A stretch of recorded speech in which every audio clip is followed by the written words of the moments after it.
마음을 겨우 가라앉힌 엘리자베스가 달아난 두 사람의 소식을 듣지 못했느냐고 물었다. 아직 아무 소식도 없어.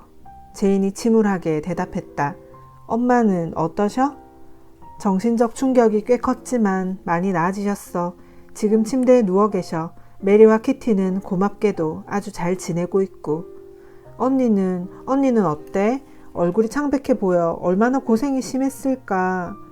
제인은 자신은 아주 건강하니 걱정 말라고 엘리자베스를 안심시켰다. 가드너 부부가 들어오는 바람에 자매의 이야기는 중단되었다. 그들은 모두 베닛 부인의 방으로 올라갔다. 베닛 부인은 예상대로 눈물을 흘리며 위컴에게 욕을 퍼부었고 자신이 지금 얼마나 괴로운지 모른다며 신세 타령을 쏟아냈다. 그녀는 딸을 그렇게 버릇없게 키운 자기 자신만 빼고 나머지 사람을 모두 비난했다. 만약 내 말대로 식구들을 모두 데리고 브라이튼에만 갔어도 이런 일은 일어나지 않았을 거야. 하지만 가엾게도 리디아를 돌봐줄 사람이 아무도 없었지 뭐야. 포스터 부부는 도대체 뭐 한 거야? 불쌍한 것. 그런데 지금 남편은 집에 없어. 그는 위컴을 만나기만 하면 결투를 신청할 텐데 그가 결투하다가 죽기라도 하면 우린 어떻게 되지? 그의 몸이 무덤에서 채 식기도 전에 콜린스 부부가 우리를 이곳에서 내쫓아 버릴 테지. 그때 동생마저 몰라라 하면 우리는 어떻게 해? 모두들 그런 무서운 생각은 하지 말라고 그녀를 위로했다. 가드너는 곧장 런던으로 가서 베닛과 함께 리디아를 찾아보겠다고 말했다. 그래주면 얼마나 좋겠어. 런던에 가면 그 애들이 어디에 있는지 꼭 찾아내줘. 아직도 결혼을 하지 않았으면 결혼을 꼭 시키고 결혼 예복이 없어서 결혼을 못하고 있다고 하면 결혼한 뒤에 옷을 살 수 있도록 돈을 보내주겠다고 말해줘. 그리고 무엇보다도 그이가 결투를 하지 않도록 말려줘. 내가 얼마나 비참한 상태에 빠져 있는지 전해주고 말이야. 놀라서 죽을 지경이고 온몸이 마구 떨리고 머리가 아프고 가슴이 어찌나 뛰는지 밤에도 낮에도 잠을 이룰 수 없다고. 그리고 내 사랑스러운 딸 리디아에게 말해줘. 나를 만날 때까지는 옷을 주문하지 말라고. 그 애는 어느 상점이 제일 좋은지 모르거든. 아, 너는 정말로 자상해. 나는 네가 모든 일을 잘 처리해 줄 걸로 믿어. 가드너는 베닛 부인에게 최선을 다하겠다고 약속했다. 그리고 걱정을 하든 희망을 품든 너무 극단적으로 생각하지 말라는 충고도 잊지 않았다. 그들은 식탁에 점심 식사가 차려질 때까지 그런 식의 대화를 계속하다가 마침내 가정부에게 그녀를 맡겨두고 방에서 나왔다. 오후가 되어서야 제인과 엘리자베스는 단 둘이서 조용히 이야기를 나눌 수 있었다. 제인은 엘리자베스에게 그동안의 일을 상세하게 알려주었다. 엘리자베스는 위컴의 좋지 않은 인격이 알려지기 시작했다는 걸 알게 되었다.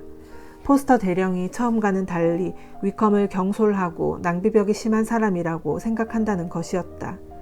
또한 소문에 의하면 위컴은 메리튼을 떠날 때 빚더미에 올라 있었다고 했다. 언니, 만약 우리가 비밀을 숨김없이 털어놓았더라면, 그 사람에 대해 우리가 알고 있는 사실을 말했더라면 아마 이런 일은 일어나지 않았을 거야. 그랬으면 더 낫긴 했겠지. 하지만 그의 인격이 현재 어떤지 잘 모르면서 과거의 잘못을 폭로한다는 건 도리에 맞지 않는 것 같았어. 우리는 좋은 의도로 그렇게 한 거잖아. 포스터 대령이 리디아가 남긴 쪽지에 뭐라고 썼는지 얘기해줬어? 우리에게 보여주려고 그 쪽지를 가지고 오셨어. 제인은 리디아가 포스터 부인에게 쓴 편지를 보여주었다. 해리엇 언니께, 제가 어디로 가는지 아시면 언니는 아마 웃음을 터뜨리겠죠? 제가 사라지자마자 내일 아침 언니가 놀랄 일을 생각하니 저도 웃음을 참을 수가 없네요. 지금 저는 그레트너 그린으로 가고 있답니다. 만약 제가 누구하고 같이 가는지 짐작하지 못한다면 언닌 바보예요. 왜냐하면 이 세상에서 가장 제가 사랑하는 사람은 오직 한 사람뿐이고 그 사람은 그야말로 완벽한 사람이니까요. 그 사람이 없다면 저는 결코 행복할 수 없을 거예요. 그러니 그 사람하고 같이 달아나도 손해볼 일은 없죠. 마음 내키지 않으면 롱번에 있는 가족들에게 말하지 않아도 돼요. 제가 가족들에게 편지를 쓰고 리디아 위컴이라고 서명을 하면 훨씬 더 놀랄 테니까요. 얼마나 재밌는 일이에요? 롱번에 제 옷가지를 가지러 사람을 보내겠지만 하녀에게 짐을 꾸리기 전에 푸른색 드레스에 터진 곳을 수선해 달라고 전해주세요. 포스터 대령님께도 안부 전해주시고요. 저희들의 즐거운 여행을 위해 축배를 들어주세요. 사랑하는 친구 리디아 베닛 올림. 정말로 철딱선이 없는 리디아. 그 와중에도 이런 편지를 쓰다니. 그렇지만 적어도 여행 목적에 대해서만은 진지하다는 걸 알 수 있군. 불쌍한 아버지, 얼마나 괴로워하셨을까. 편지를 다 읽고 난 엘리자베스가 큰 소리로 부르짖었다. 그렇게 충격받으신 모습을 본 적이 없어. 아버지는 무려 10분 동안이나 아무 말씀을 못 하시더라고. 어머니는 곧바로 병이 나셨고, 그래서 온 집안이 엉망이 되었지. 메리튼 사람들은 석 달 전만 해도 더할 나위 없이 완벽한 신사라고 생각하던 위컴에 대해 비난을 퍼붓느라 여념이 없었다. 그곳에는 위컴이 빚을 지지 않은 상점이 하나도 없었으며 젊은 아가씨 대부분과 관계를 가졌다는 소문까지 돌았다. 사람들은 그가 이 세상에서 가장 나쁜 인간이라고 입을 모아 말했고 선량해 보이는 겉모습 뒤에 숨겨진 다른 모습을 그제서야 깨달아가기 시작했다. 필립스 부인은 베닛 집안 식구들의 기분을 북돋워 주려고 자주 방문했다.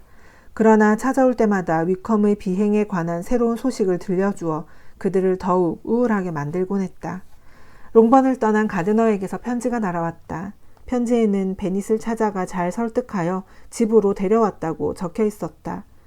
리디아에 대해서는 여전히 만족할 만한 정보를 얻지 못했으며 이제 시내에 있는 주요 호텔들을 수소문해 볼 작정이라고 했다. 그리고 베닛이 런던을 떠날 마음이 조금도 없는 것 같다고 했다. 추신에는 포스터 대령에게 연대에 있는 위컴의 친구들을 통해 그가 어디에 있을지 알만한 친척이 있는지 알아봐 달라고 부탁했다는 내용이 적혀 있었다. 그리고 엘리자베스에게도 그에 대해 아는 것이 없는지 물었다. 하지만 엘리자베스는 위컴에게 몇 해 전 부모가 돌아가셨다는 말만 들었을 뿐 친척이 있다는 말을 전혀 들은 적이 없었다. 롱번에서는 하루하루가 고통의 나날이었지만 그 중에서도 가장 고통스러운 일은 편지를 기다리는 것이었다. 런던에서는 더 이상 아무 소식도 오지 않았다. 그런데 전혀 엉뚱한 콜린스한테서 베닛 앞으로 편지가 왔다.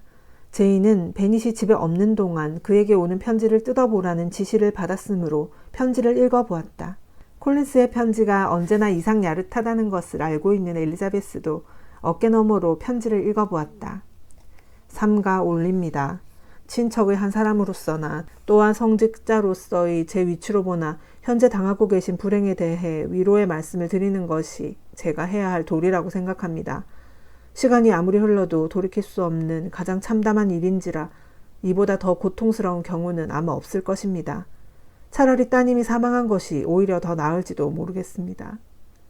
따님의 성품이 천성적으로 나빠서 빚어진 일이기도 하지만 따님의 이런 행동은 집안에 규율이 서 있지 않기 때문에 생긴 것으로 미루어 생각됩니다. 어찌되었든 저는 이 일에 대한 심심한 위로를 표하는 바이며 이 점은 제 아내뿐만 아니라 캐서린 부인과 그분의 따님도 같은 심정입니다. 그분들은 이런 어리석은 행동이 아저씨의 다른 따님 모두의 운명에도 영향을 끼칠 것이라는 제 의견에 동의하셨습니다. 그런 가문과 누가 인척관계를 맺으려고 하겠습니까? 이번 일로 저는 작년 11월에 있었던 일을 흐뭇한 마음으로 떠올리게 되었습니다. 만약 그때 제가 엘리자베스 양과 결혼을 했더라면 저는 지금 아저씨 집안의 모든 슬픔과 수치를 함께 나눠야 할 테니까요. 아저씨, 배은망덕한 딸을 영원히 저버리시고 죄의 열매를 맛보도록 내버려 두시기를 삼가 권하는 바입니다. 그럼 이만. 딸을 찾아내기 위해 백방으로 노력했지만 실패한 베닛은 뒤처리를 자신에게 맡기고 집으로 돌아가라는 처남의 간청을 받아들였다. 이 소식을 전해들은 베닛 부인은 딸들이 기대한 만큼 기뻐하지 않았다. 뭐라고? 리디아도 찾지 못한 채 그냥 집으로 돌아오신다고? 그 양반이 와버리면 누가 위컴과 싸워 그 애를 결혼시키겠니?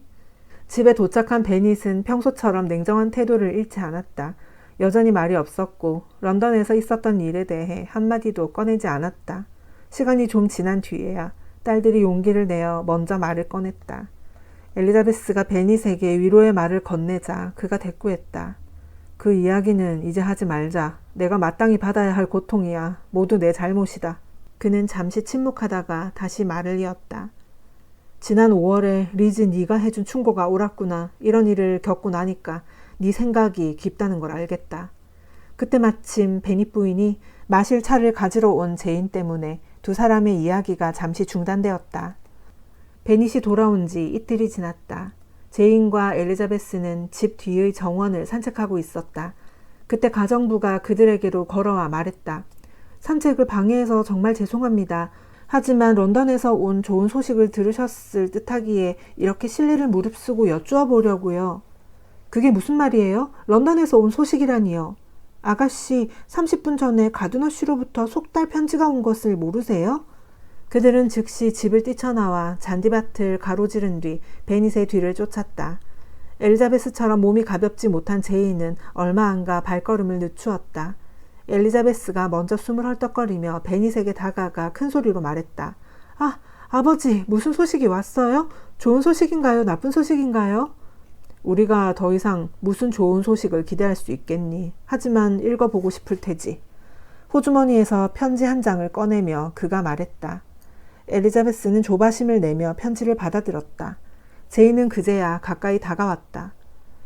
큰 소리로 읽어보아라. 엘리자베스가 편지를 읽었다. 매부 보십시오. 마침내 소식을 전할 수 있게 되었습니다. 결국 조카와 그 젊은이를 찾아냈습니다.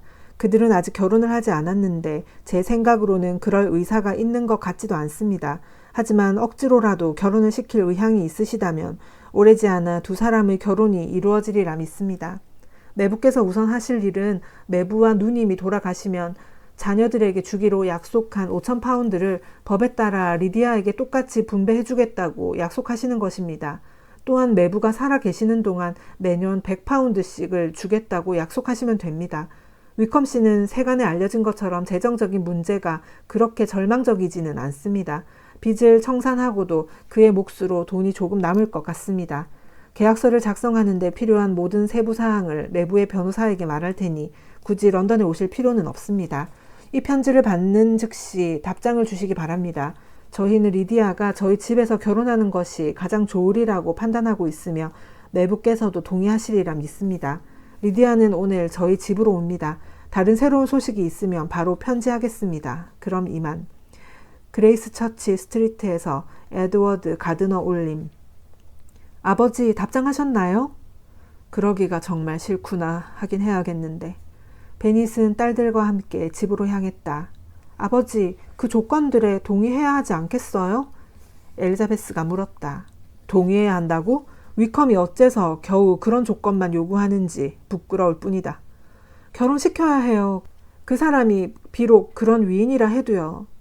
그래 맞아. 그렇게 할 수밖에 없겠지. 하지만 나는 지금 확인하고 싶은 게 두 가지 있단다. 하나는 이 일을 성사시키기 위해 네 외삼촌이 돈을 얼마나 썼는가 하는 것이고 다른 하나는 어떻게 그 돈을 갚느냐 하는 것이야. 돈이라고요? 외삼촌이 돈을 쓰다니요. 아버지, 그게 도대체 무슨 말씀이세요? 제인이 이해가 안 간다는 듯 큰 소리로 물었다. 내 말은 정신이 제대로 박힌 사람이라면 1년에 100파운드라는 적은 돈을 받고 리디아와 결혼하겠느냐는 말이다. 그건 맞는 말씀이에요. 미처 그 생각은 못했네요. 빚을 청산하고 나면 돈이 얼마 없을 텐데요. 하지만 그건 다 외삼촌이 하신 일이에요. 착하고 관대하신 분, 아마 적지 않은 돈이 들었을 거예요. 엘리자베스가 말했다. 그렇고 말고 만약 위컴이 1만 파운드에서 한 푼이라도 모자라는 금액을 받고 그 애를 데려간다면 바보지. 아버지가 대꾸했다. 1만 파운드라고요? 그 절반도 갚을 수 없잖아요. 베닛은 아무 대답도 하지 않았다. 세 사람은 제각기 깊은 생각에 잠긴 채 말없이 계속 걸었다. 집에 도착한 베닛은 서재에 들어가 편지를 썼다. 그래, 정말로 이제 그 애들이 결혼을 하는구나. 뭐 이런 어이없는 일이 다 있어. 행복해질 가능성도 별로 없는 데다 남자의 인격은 걸레 조각과 다를 것 없는데도 우리가 기뻐해야 하다니. 아, 리디아. 제인과 단둘이만 있게 되자 엘리자베스가 탄식하듯 중얼거렸다. 문득 두 딸은 어머니가 이 일에 대해 아무것도 모르고 있을 것이라는 생각이 들었다. 그래서 아버지한테 가서 어머니에게 이 일을 알릴 수 있게 허락해달라고 부탁했다. 편지를 쓰고 있던 베닛은 고개를 들지도 않은 채 냉담하게 말했다. 좋을 대로 하려무나. 외삼촌 편지를 읽어드려도 괜찮을까요? 너희들 마음대로 해라. 자매는 어머니에게 가서 좋은 소식이라고 살짝 내비친 뒤 편지를 읽어주었다. 베닛 부인은 감정을 억제하지 못했다. 처음 몇 줄을 읽자 기쁨이 폭발하는 듯했다. 딸의 장래에 대한 걱정이라든가 딸의 잘못을 기억해내고 부끄러워하는 마음은 눈꽃만큼도 없었다. 정말 기쁘구나. 16살에 결혼을 하다니. 그 애랑 사랑스러운 위컴도 보고 싶구나. 그런데 옷은 어떡하지? 결혼 예복 말이야. 외숙모에게 곧바로 편지를 써야겠어. 그 문제를 상의해야겠어.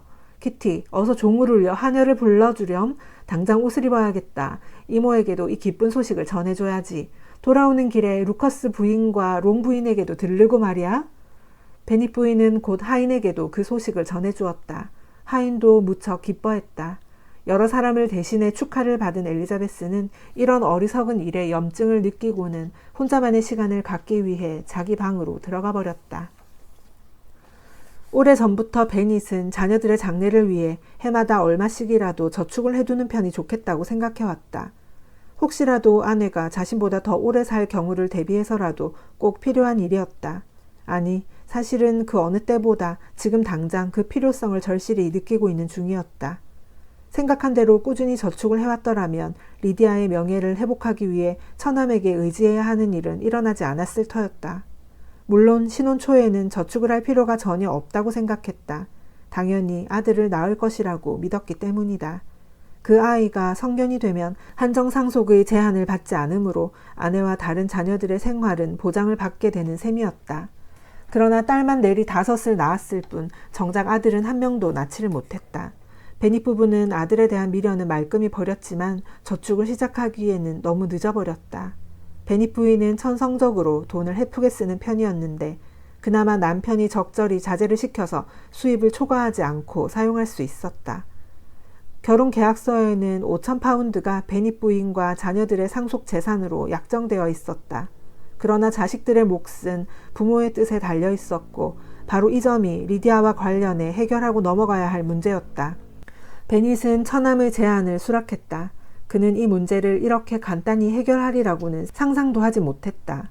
리디아에게 매년 100파운드씩을 주더라도 결과적으로 그가 손해보는 돈은 1년에 10파운드가 채 되지 않았다. 리디아가 쓰는 용돈에다 아내를 통해 그녀에게 끊임없이 들어가는 돈을 합해보면 그보다 많으면 많았지 결코 적지 않을 것이기 때문이다. 베닛은 가드너에게 고맙다는 말과 함께 그의 제의에 동의한다는 편지를 보냈다. 하지만 리디아에게는 너무 화가 나서 아무런 소식도 보내지 않았다. 이 소식은 순식간에 온 집안에 퍼졌고 이웃들에게도 빠른 속도로 번져나갔다. 하지만 이웃들은 이 소식을 그다지 반가워하지 않았다. 리디아가 버림을 받아 런던 어딘가에 처박혀 있다든가 임신을 해서 시골 농가에 숨어 있다는 소식이었으면 아마 더 신나했을 것이다. 어쨌든 새로운 먹잇감을 입에 물게 된 그들은 리디아가 그런 남자와 결혼한다면 분명히 불행할 것이라고 떠들어댔다. 사건이 터진 지 2주일 만에 베닛 부인은 아래층으로 내려왔다. 그녀는 날아갈 듯 가벼운 기분으로 식탁에 앉았다. 그녀의 의기양양한 모습에는 조금의 수치심도 찾아볼 수 없었다. 머릿속은 온통 옥과 마차, 하인들, 그리고 리디아가 살 집에 관한 생각뿐이었다. 이웃을 통해 딸이 살만한 집을 알아보기도 했다. 하지만 그들의 수입은 생각지도 않고 집이 작다느니 낡았다느니 하면서 불평을 늘어놓기에만 바빴다. 베닛은 하인들이 있는 자리에서는 부인이 마음대로 떠들도록 내버려 두었다. 그러다 하인들이 물러나자 참았던 말들을 쏟아냈다. 여보, 당신 딸에게 집을 사주든 말든 나는 관심 없소. 하지만 그 전에 제발 내 말 좀 들어보구려. 나는 그 애들을 이 근처에 살도록 하지 않을 생각이요. 그런 수치스러운 아이를 절대 롱번에 들일 수 없소. 그 애는 2번 다시 우리 집에 발을 들여놓을 수 없을 거요. 베닛 부인은 남편과 꽤 오랫동안 이 문제를 두고 입씨름을 벌였지만 베닛의 태도는 한결같이 단호했다. 그러다 또 다른 다툼이 벌어졌다. 베닛 부인은 남편이 딸에게 결혼 예복 살 돈을 한 푼도 주지 않으려 한다는 것을 알고 놀라움과 충격을 금치 못했던 것이다. 베닛이 리디아가 결혼할 때 자신에게서 그 어떠한 애정의 표시도 받지 못할 거라고 딱 잘라 말했다. 베닛 부인은 리디아가 결혼 전에 도망가서 보름이나 동거했다는 것에 대한 수치심보다 결혼식 때 새 옷을 입지 못한다는 사실이 더 창피하고 신경 쓰였다. 엘리자베스는 다시에게 리디아에 관한 얘기를 털어놓은 것을 뼈저리게 후회했다. 물론 다시는 리디아의 비밀을 지켜줄 테지만 누구보다도 그가 그녀 가족의 약점을 알고 있다는 것이 부끄럽고 가슴 아팠기 때문이다. 엘리자베스는 동생일 때문에 자신에 대한 그의 감정이 완전히 사그라들었을 것이라고 생각했다. 더 이상 그의 호의를 기대할 수 없다는 사실이 그녀는 안타까웠다. 그럴수록 그의 소식이 더욱 궁금해졌다. 그와 함께라면 행복할 수 있을 것 같다는 확신이 점점 강하게 들었다. 하지만 앞으로 2번 다시 그를 만날 수 없을 것이다. 넉 달 전 다시의 청혼을 거만하게 거절한 그녀였다. 그런 그녀의 달라진 마음을 그가 안다면 얼마나 의기양양해할까. 엘리자베스는 재능으로 보나 성품으로 보나 다시가 자신에게 가장 적합한 사람이라는 사실을 깨닫기 시작했다. 그들의 결혼은 2 사람 모두에게 도움이 될 수 있을 것이다. 그녀의 밝고 명랑한 성격으로 그의 마음은 한결 부드럽게 변화할 수 있을 것이며 그의 판단력과 세상을 바라보는 넓은 시야로 그녀는 살아가는 데 필요한 소중한 지혜를 얻을 수 있을 것이다. 가드너는 리디아의 결혼식 날짜가 잡혔다는 것과 위컴이 민병대에서 나와 영국 북부지방에 있는 정규군에 들어가기로 했다는 소식을 편지로 전해주었다. 베닛과 딸들은 위컴이 북부지방에 정착하게 된 것이 어느 모로 보나 잘된 일이라고 생각했다. 하지만 2 사람을 하트퍼트셔에 살게 하려는 계획을 포기하지 않고 있던 베닛 부인은 무척이나 실망했다. 북부로 떠나기 전에 가족들을 만나고 싶다는 리디아의 부탁을 베닛은 단호하게 거절했다. 하지만 제인과 엘리자베스는 결혼식이 끝난 뒤 리디아 부부가 부모님께 인사를 드려야 한다는 데 의견을 모았다. 그래서 그들을 롱번에 맞아들이자고 아버지에게 진지하게 부탁했다. 베닛은 결국 그들의 부탁을 들어주었다. 드디어 결혼식이 끝나고 그들을 데려오기 위해 마차가 출발했다. 엘리자베스와 제인은 불안하고 불편한 마음으로 그들을 기다렸다. 마차가 도착하는 소리가 들리자 베닛 부인의 얼굴에 웃음꽃이 활짝 폈다. 반면 베닛은 심각한 표정이었고 다른 딸들은 안절부절 못했다. 마침내 리디아의 목소리가 들려왔다. 문이 활짝 열리면서 그녀가 뛰어들어왔다. 베닛 부인은 앞으로 달려나가 리디아에게 키스를 퍼부었다. 그러고는 리디아의 뒤를 따라 들어오는 위컴에게 다정한 미소를 지으며 손을 내밀었다. 리디아와 위컴은 곧 베닛에게 몸을 돌렸다. 하지만 베닛의 표정에는 싸늘함만 감돌 뿐이었다. 그의 얼굴은 아까보다 더 심각해졌고 굳게 담은 입술은 전혀 움직이지 않았다. 2 사람이 아무렇지도 않은 듯 뻔뻔스럽게 구는 모습이 그를 더욱 화나게 만들었던 것이다. 엘리자베스 역시 그들의 행동이 몹시 거슬렸고 심지어 제인마저도 충격을 받았다. 제멋대로인 데다 부끄러움이라고는 전혀 모르는 것처럼 구는 리디아는 전과 달라진 것이 전혀 없어 보였다. 리디아가 이 언니 저 언니에게로 돌아다니며 축하해달라고 졸라대는 동안 위컴은 얼굴 가득 웃음을 머금은 채 부드러운 태도로 인사를 건넸다. 그 역시 곤혹스러워하거나 부끄러워하는 기색은 전혀 보이지 않았다. 엘리자베스는 그의 부드러운 미소와 세련된 말투가 이렇게까지 뻔뻔스러워 보일 수도 있다는 사실에 몸서리를 쳤다. 내가 집을 떠난 지 겨우 3달밖에 되지 않았다는 걸 생각해 보라고. 리디아가 큰 소리로 떠들어대기 시작했다. 집에 돌아올 때 결혼했으리라고는 꿈에도 생각하지 못했던 일이잖아. 물론 그렇게 되면 무척 재밌을 거란 생각은 했지만. 베닛은 리디아를 향해 눈을 치켜떴고 제인은 당황스러워 얼굴을 붉혔으며 엘리자베스는 의미심장한 눈빛으로 리디아를 쳐다보았다. 하지만 리디아는 아랑곳하지 않고 즐거운 듯 계속 쫑알거렸다. 엄마, 동네 사람들이 내가 오늘 결혼한 걸 알고 있는 거야? 모르는 것 같아서 오는 동안 내내 마차 창틀 위에 손을 얹어 놓았어. 반지를 보라고 말이야. 복도를 지나 식당으로 가는 동안에도 그녀는 말을 멈추지 않았다. 식당에서 베닛 부인의 오른쪽 자리를 버젓이 차지한 리디아가 제인에게 말했다. 제인 언니, 이제 내가 언니 자리를 차지하게 되었네. 언니는 나보다 아래 자리로 내려가고 난 이제 결혼한 몸이잖아. 리디아의 뻔뻔함은 시간이 갈수록 더했다. 그녀는 필립스 부인과 루커스 집안을 비롯해 다른 이웃들도 만나고 싶어 했다. 그들에게서 위컴 부인이라는 말을 듣고 싶다는 것이었다. 식사를 마치고 거실로 돌아온 리디아가 베닛 부인에게 물었다. 엄마, 내 남편을 어떻게 생각해? 멋지고 잘생기지 않았어? 언니들은 모두 날 질투할 거야. 언니들이 내 행운의 반만큼이라도 차지하면 좋으련만. 모두들 브라이튼에 가야 해. 그곳에서는 마음껏 신랑감을 고를 수 있거든. 아니면 북부지방으로 우리를 만나러 오든지. 근사한 무도회를 열 거야. 내가 특별히 신경 써서 언니들에게 멋진 파트너를 구해줄게. 엄마가 다녀갈 땐 언니 1~2명은 두고 가요. 그러면 겨울이 끝나기 전에 신랑감을 골라줄 수 있을 거야. 그럼 정말 좋겠구나. 베닛 부인이 들뜬 목소리로 맞장구를 치며 말했다. 엘리자베스는 더 이상 참을 수가 없었다. 네 호의는 고맙다만 네 방식대로 남편을 고르는 것은 질색이야. 리디아를 향한 위컴의 애정은 엘리자베스가 예상한 대로였다. 리디아가 그를 사랑하는 만큼 그는 리디아를 사랑하지 않았다. 엘리자베스는 그들이 함께 도망간 데에는 위컴의 애정보다 리디아의 애정이 더 큰 몫을 했으며 그의 입장에서 볼 때는 빚쟁이로부터 도망친 것이 브라이튼을 떠난 결정적인 이유인 듯했다. 게다가 같이 도망칠 여자친구가 생겼는데 그 기회를 마다할 젊은이는 아니니까 말이다. 리디아는 위컴을 무척이나 좋아했다. 말끝마다 내 사랑 위컴이라고 부르짖었다. 리디아에게 그는 이 세상에서 최고의 남자였다. 그들이 도착한 지 얼마 되지 않은 어느 날 아침 언니들과 같이 앉아있던 리디아가 엘리자베스에게 말했다. 리지 언니, 언니한테 내 결혼식 얘기를 해주지 않았지? 다른 식구들한테 얘기할 때 언니는 그 자리에 없었거든. 궁금하지 않아? 전혀. 너 역시 그 얘기라면 별로 할 말이 없을 텐데. 언니는 정말 이상해. 하지만 결혼식이 어땠는지 얘기하고 싶어. 막상 결혼식 날이 다가오니 얼마나 초조하던지. 갑자기 무슨 일이 일어나 결혼식을 연기하게 될까봐 너무 겁이 나더라고. 내가 옷을 갈아입는 동안 외숙모가 마치 교회 목사님이라도 되는 것처럼 계속 잔소리를 늘어놓았어.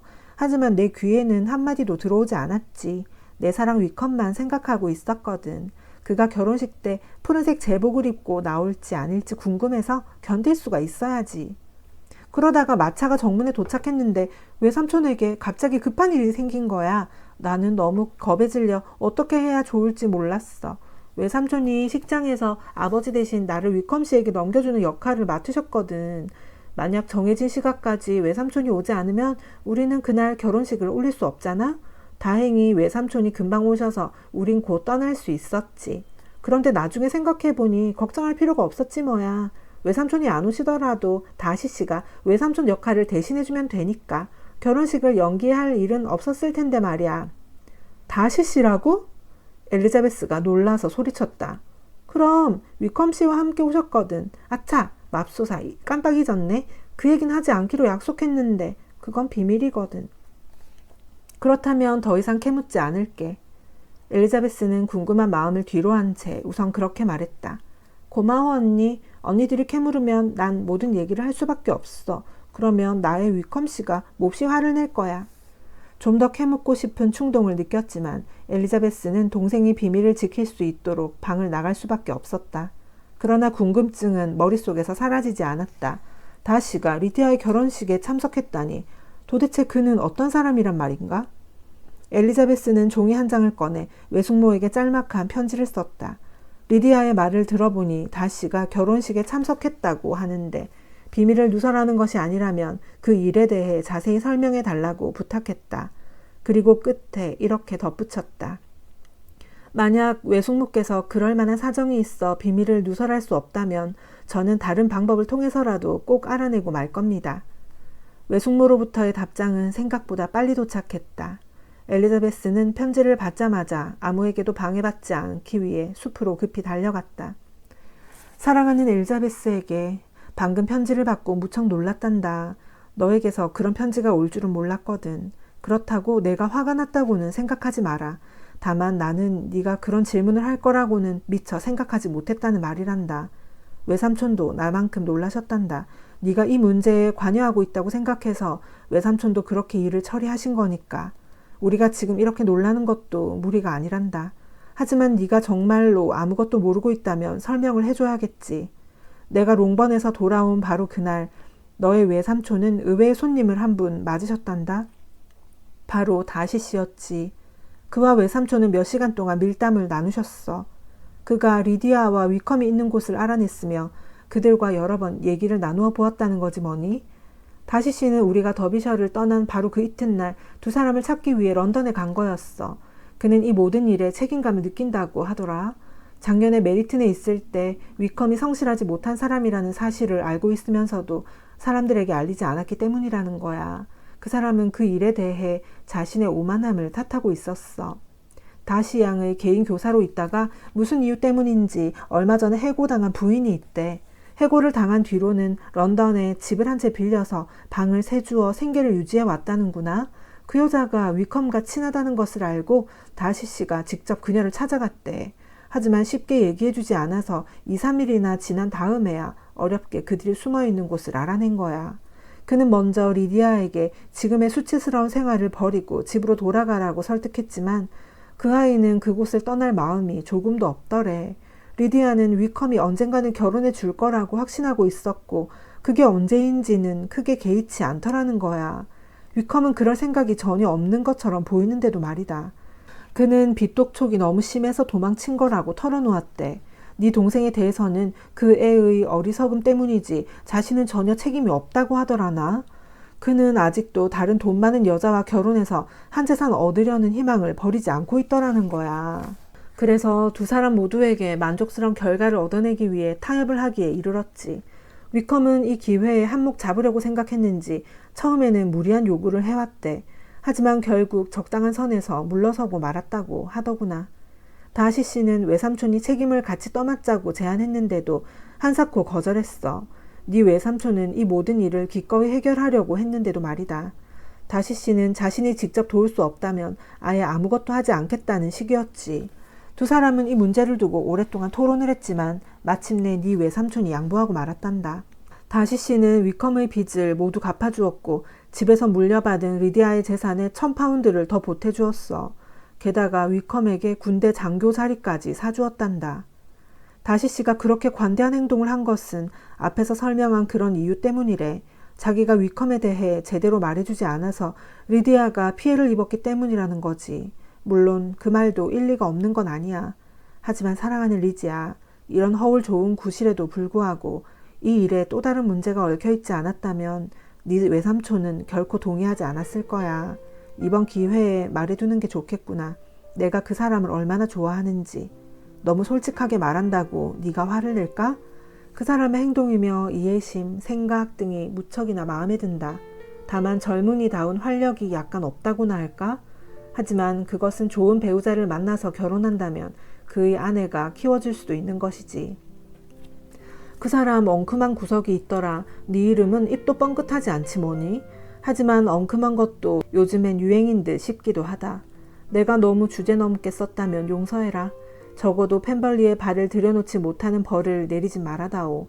그 장원을 다 둘러보는 행복한 느낌을 만끽하고 싶으니까 말이다. 그레이스처치 스트리트에서 외숙모가. 편지를 다 읽은 엘리자베스는 가슴이 마구 뛰었다. 다시는 그들을 찾으러 일부러 런던까지 갔고 이 일을 해결하기 위해 온갖 고생과 굴욕까지 감수한 것이다. 그가 혐오하고 경멸에 맞지 않았던 여자를 찾아가 부탁을 해야 했고 가장 피하고 싶은 남자를 달래고 설득하는 것도 모자라 돈까지 안겨준 것이 아닌가. 순간 그가 이 모든 일을 그녀를 위해서 했으리라는 생각과 함께 새로운 희망이 싹 텄다. 그러나 그 희망은 오래가지 못했다. 그녀가 이미 그를 거부한 데다 위컴과 친척 관계까지 되어버렸으니 그가 극복하기에는 너무나 큰 문제가 놓여있는 셈이었다. 그가 위컴과 동서가 되다니 생각만 해도 끔찍한 일이었다. 그럼에도 불구하고 그가 그런 대단한 일을 해준 것을 생각하니 수치스러운 마음을 감출 수가 없었다. 그동안 그에게 품었던 무례한 감정이나 잘 알지도 못하면서 퍼부었던 가시돋친 말들이 너무나 후회되었다. 그러면서도 그에게서 자랑스러움이 느껴졌다. 명예를 지키면서도 자신의 성격을 극복해 나간 점이 가슴 뿌듯하게 여겨졌던 것이다. 그녀는 외숙모의 편지를 읽고 또 읽었다.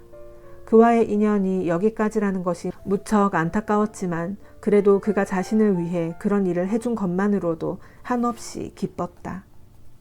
어느덧 신혼부부가 떠나는 날이 되었다. 베니 부인은 내심 서운한 마음을 안으로 사길 수밖에 없었다. 사랑스러운 리디아, 편지나 자주 하렴. 될 수 있는 대로 자주 할게요. 하지만 각 결혼한 여자는 편지 쓸 시간이 그리 많지 않잖아요. 언니들이 내게 편지를 해줘요. 할 일도 별로 없을 테니까. 위컴의 작별 인사는 리디아보다 훨씬 다정했다. 그는 시종일관 미소를 잃지 않으며 친절하게 굴었다. 그들이 떠나자마자 베닛이 입술을 삐죽거리며 이렇게 말했다. 내 생전에 저 사람처럼 멋진 친구는 처음 봤어. 언제나 싱글벙글 누구에게나 사교적이고 상냥해. 참으로 사랑스러운 사위야. 윌리엄 루커스 경조차 위컴보다 더 훌륭한 사위를 얻지 못할걸. 베니 부인은 리디아를 떠나보내고 며칠 동안을 우울하게 보냈다. 하지만 곧 새로운 뉴스거리가 생기자 언제 그랬냐는 듯 활기를 되찾았다. 네더필드의 가정부가 사냥을 하기 위해 빅리가 올 예정이니 사냥 도구를 준비해두라는 명령을 받았다는 것이다. 베니 부인은 안절부절 못했다. 제인을 쳐다보며 괜스레 미소를 짓기도 하고 갑자기 절레절레 고개를 흔들기도 했다.